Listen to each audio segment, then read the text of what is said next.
মেয়েদের ইয়াং মেয়েদের রেপ করা হয়েছে। ওই দৃশ্য দেখলে আপনার শিউরে উঠতে। কাশ্মীরে আমার আত্মীয় স্বজনরা আছে, জম্মুতে আছে, সবার সাথেই কথা হচ্ছে। বয়কট, কোনো শিল্পী আমি এই কোনো সত্তাই মানি না। We should never play cricket in Pakistan. Bharat call Dolly পাড়ার পরিচিত মুখ। জন্ম কলকাতায়। ভরত একজন কাশ্মীরি পণ্ডিত। কাশ্মীর শুনলেই প্রথমে মায়ের কথা মনে আসে তার। ছোটবেলায় স্বজন হারানোর ট্রমা থেকে আজও বেরোতে পারেননি। এখনো দগদগে সেই ঘা। আনন্দবাজার.com-এর মুখোমুখি ভরত কল। ঘটনা শোনার পর প্রথম কি প্রতিক্রিয়া? শক, কমপ্লিট শক। মানে আর ভিজুয়াল কোনো এত হরিফাইং, কারণ যেই যুগে 89 ঘটেছে তখন তো ডিজিটাল মাধ্যম ছিল না। ওই দৃশ্য দেখলে আপনার শিউরে উঠতে। এই প্রজন্ম তো সেটা জানেই না।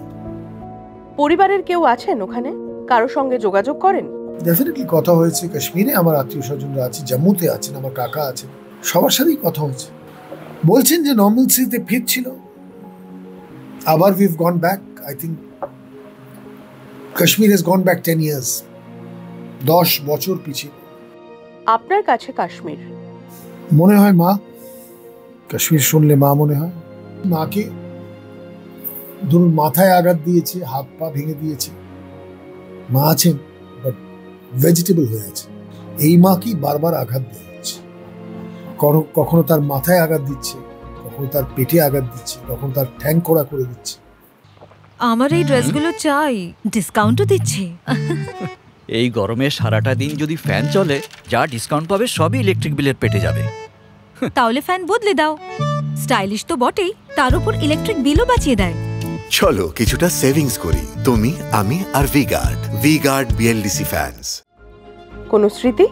তখন আমার বিকম অনার্স করছি, ফার্স্ট ইয়ার। এবং যখন আমার আত্মীয়রা ওখানে ভেসে যায়, আমার একজন বন্ধু ছিল, এখনো বন্ধু আছে, কাকা সিং। তার ট্রাক নিয়ে আমি গেছিলাম আমার দিদাদের স্পেশালি আনতে, এবং যেইটুকু জিনিসপত্র ওদের আনা যায়। সো আমি তখনও সেই ঝুঁকি নিয়েছিলাম। আমার দিদার কথা মনে পড়ছে, যখন আমার ঠাম্মির কথা মনে পড়ছে, যখন আমার ঠাকুরদার কথা মনে পড়ছে। উনি শুধু রোজ কাঁদতেন যে আমি রিফিউজি ক্যাম্প ছেড়ে যাব না, কারণ ওরা বলেছে এখানে সরকারি বাস পাঠাবে, এখান থেকে আমাদের রিলোকেট করবে। আবার হাতে পায়ে ধরেছে যে বাড়ি চল, যাবেন না। এবং সামাওয়ারে তারা কেহবা খেত, শুতে শুতে খাচ্ছিল। ওই সামাওয়ারটা উল্টে যায়, পুরো পেটের জায়গায় ওই 48 ডিগ্রি টেম্পারেচার, পুরো পেটটা আমার এখনো মনে আছে, বার্নাল বলে হতো। সেই বার্নাল আমি যখন আমার কলেজ ওভার হতো, আমি দিদাকে দেখতে যেতাম। পুরনো কাশ্মীর আর এখনকার মধ্যে পার্থক্য?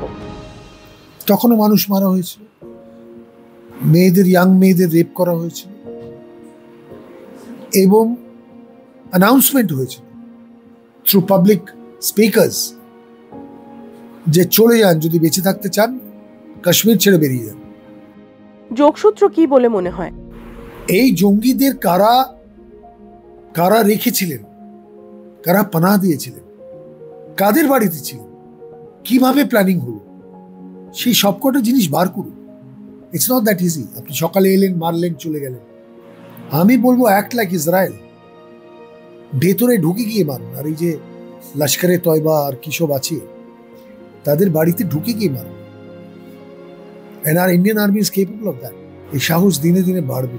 প্রত্যেকটা অ্যাকশনের যেরকম রিয়াকশন হয়, উই হ্যাভ টু রিয়াক্ট। আর অনেক সহ্য করেছি, ছোটবেলার একটা ট্রমা, এই বয়সে এসে একটা ট্রমা। পাক শিল্পীদের ভারতে ব্যান করাকে সমর্থন করেন? বয়কট, কোনো শিল্পী আমি এই কোনো সত্তাই মানি না। আমার যখন রাহাত ফতেহ আলী খানের গানের দরকার নেই। উনি যেখানে আছেন, পাকিস্তানে থাকুন, দুবাইয়ে থাকুন, লন্ডনে থাকুন, ভালো থাকুন। Why will we give them that? Why will Fahad Khan come? কেন আসবে? আপনার এখানে অ্যাক্টর্স নেই? We are a very talented country. We don't require them. And we should boycott them for once and for all. Not only this. We should never play cricket in Pakistan. Never.